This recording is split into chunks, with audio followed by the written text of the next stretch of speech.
À l'époque de Gautama Bouddha, une ère marquée par l'éveil spirituel et l'illumination, existait une femme dont la beauté surpassait toutes les descriptions, Amrapali. Réputée pour son attrait physique inégalé, son palais était un spectacle orné de chars dorés, symbolisant la beauté éthérée qui l'attendait à l'intérieur. Même les rois les plus puissants étaient contraints d'attendre patiemment une audience avec elle, un témoignage de l'attrait magnétique qui entourait son existence. Cependant, sous la façade opulente de sa vie, Amrapali portait le poids d'une souffrance profonde. Malgré son style de vie opulent et la richesse qu'elle avait acquise grâce à sa profession de courtisane, un désir profond d'amour véritable et de connexion résonnait en elle.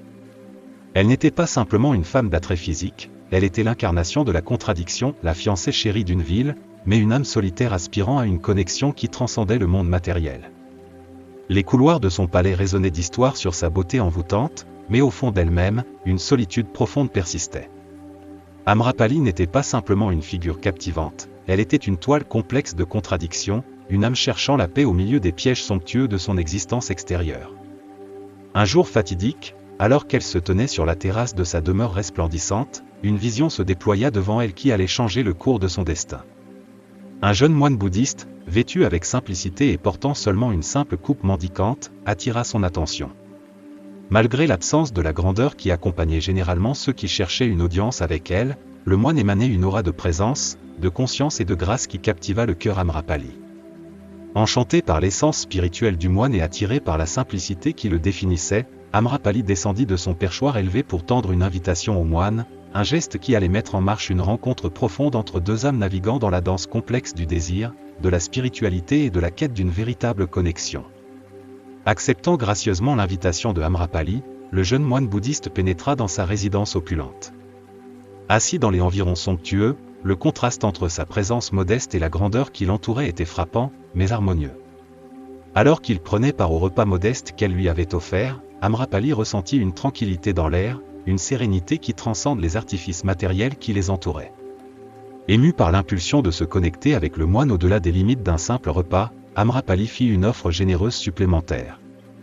Avec une douceur dans son attitude, elle expliqua que l'arrivée imminente de la saison des pluies, en à peine 3 jours, marquait une période de repos pour les moines bouddhistes. Traditionnellement, pendant cette période de 4 mois, les moines s'abstiennent de leur style de vie itinérant habituel, choisissant de rester en un lieu. Ce départ de leur voyage habituel de 8 mois était une concession aux défis pratiques posés par les pluies de mousson. Comprenant l'engagement du moine envers sa pratique spirituelle et les ajustements saisonniers faits par la communauté monastique bouddhiste, Amrapali l'invita gracieusement à faire de sa résidence son abri pendant la saison des pluies. C'était un geste chargé d'une hospitalité sincère et d'une reconnaissance des besoins du moine en matière d'abri pendant cette période de relative quiétude dans le calendrier bouddhiste. Cette invitation inattendue de Amrapali avait une signification au-delà de l'acte immédiat de gentillesse. Elle symbolisait un pont entre deux mondes, l'un caractérisé par l'opulence mondaine et l'autre par la simplicité ascétique. Les 4 mois à venir promettent une exploration de la connexion profonde entre ces mondes apparemment disparates, alors que la présence contemplative du moine s'entrelace avec le monde d'abondance matérielle de Amrapali, préparant le terrain pour un voyage transformateur pour les deux âmes. À la suite de la généreuse invitation de Amrapali, le jeune moine, respectueux et conscient de son engagement spirituel, exprima son intention de consulter son maître avant de prendre une décision. Avec humilité, il sollicita la permission de considérer la proposition qui s'était inopinément présentée devant lui. Alors qu'il se dirigeait vers l'assemblée où résidait son maître, un sentiment d'anticipation et de curiosité se mêlait à ses pas. Cependant, avant que le jeune moine n'atteigne sa destination, des murmures et des préoccupations imprégnaient la communauté monastique. D'autres moines, ayant eu vent de la situation en cours, se précipitèrent pour informer Gautama Bouddha du séjour potentiel du moine dans la maison d'une courtisane, une figure traditionnellement regardée avec scepticisme dans les cercles ascétiques. En entendant les préoccupations des moines compagnons, le Bouddha, incarnant une sagesse sereine et enveloppante, resta imperturbable. Calmement, il conseilla aux moines concernés de permettre aux jeunes moines de venir discuter directement de la question. Dans sa réponse, le Bouddha démontra une compréhension profonde des complexités de l'existence humaine et du pouvoir transformateur de la compassion. Le scénario qui se déroulait préparait le terrain pour une rencontre qui non seulement défierait les notions préconçues au sein de la communauté monastique, mais offrirait également des aperçus profonds sur la nature du jugement, de l'acceptation, et du potentiel universel de croissance spirituelle. Alors que le jeune moine approchait de l'assemblée, l'air était épais d'anticipation, car à la fois les enseignements du Bouddha et le parcours du moine étaient sur le point de se croiser à une intersection unique et transformative. Lorsque le jeune moine atteignit la présence de Gautama Bouddha, il raconta l'histoire qui se déroulait avec sincérité et transparence. Il détailla l'invitation inattendue de Amrapali, le conflit interne qu'il ressentait, et son désir sincère de solliciter des conseils auprès de son maître vénéré. Avec humilité, il demanda la permission d'accepter l'offre non conventionnelle et de faire de la maison de Amrapali sa demeure pendant la prochaine saison des pluies. Bouddha, avec son regard pénétrant et son intuition profonde, écouta attentivement le récit du jeune moine. Après un moment de contemplation, il accorda la permission, surprenant et, dans certains cas, choquant les moines rassemblés. L'acquiescement serein du Bouddha contrastait vivement avec les attentes de certains, remettant en question leurs idées préconçues sur les normes sociales et la conduite spirituelle. À la suite de l'approbation du Bouddha, une onde de malaise et d'incrédulité se répandit parmi les moines rassemblés.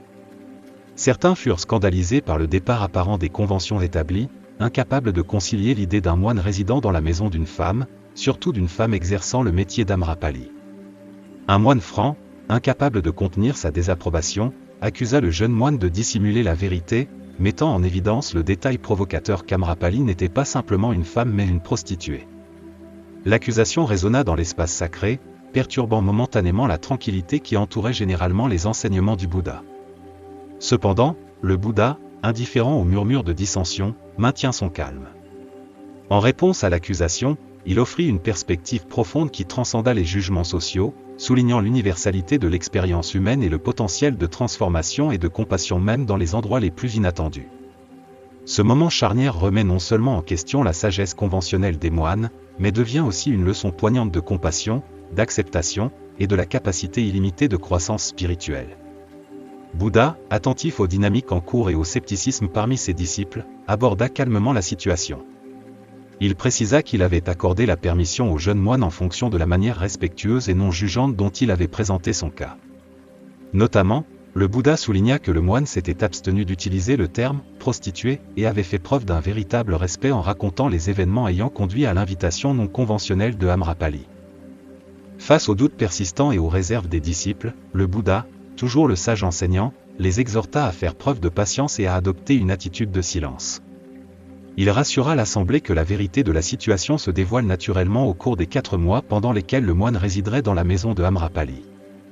L'insistance du Bouddha sur le silence portait une sagesse profonde, invitant ses disciples à suspendre leur jugement et à permettre le déroulement des événements pour révéler les vérités plus profondes cachées sous la surface.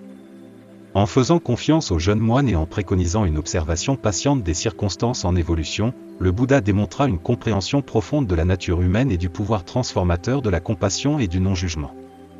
Ce moment charnière non seulement remet en question le scepticisme des disciples, mais prépara également le terrain pour une période d'introspection, de croissance et de dissolution potentielle des idées préconçues, alors que les moines attendaient la révélation que les 4 mois à venir apporteraient.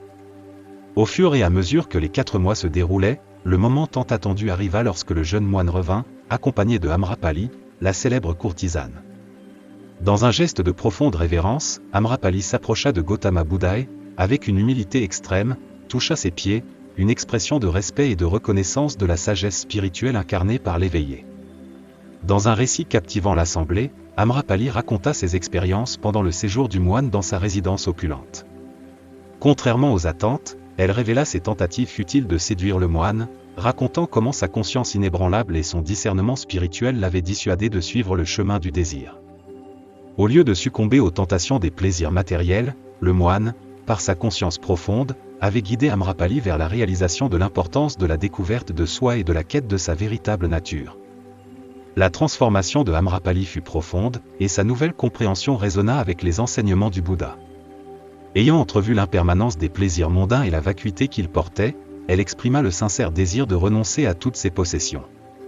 Dans une démonstration remarquable d'éveil spirituel, Amrapali exprima son intention de faire don de sa richesse accumulée à la communauté des moines, symbolisant une renonciation au monde matériel en faveur d'un voyage spirituel plus profond et significatif.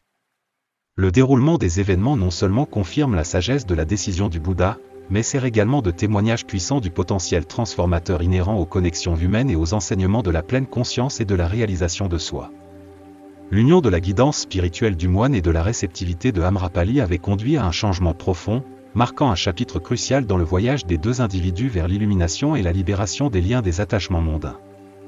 Dans les chapitres ultérieurs de la vie de Amrapali, il est raconté qu'elle n'a pas seulement embrassé les enseignements du Bouddha, mais a également entrepris un voyage transformateur vers l'illumination.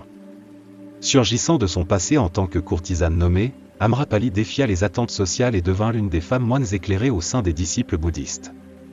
Le récit entourant l'évolution spirituelle de Amrapali souligne l'impact profond de la méditation et de la culture du contrôle mental pour surmonter l'emprise puissante des désirs sexuels. Son histoire devient une illustration poignante du potentiel de transformation intérieure grâce à la pratique disciplinée de la pleine conscience et à la redirection de l'énergie mentale vers des pensées positives. Le parcours de Amrapali suggère que le véritable succès, d'un point de vue spirituel, implique la conservation et la redirection de son énergie. L'accent mis sur l'élimination des désirs sexuels par la méditation souligne l'importance de maîtriser l'esprit, un principe fondamental de la philosophie bouddhiste. En explorant les domaines de la conscience de soi et de la pleine conscience, Amrapali s'est non seulement libéré des chaînes du désir, mais a également atteint un état d'illumination profonde. La leçon générale tirée du récit de Amrapali résonne avec l'idée que le véritable succès transcende les réalisations externes et la richesse matérielle. Il est plutôt enraciné dans la maîtrise intérieure de ses pensées et de ses désirs.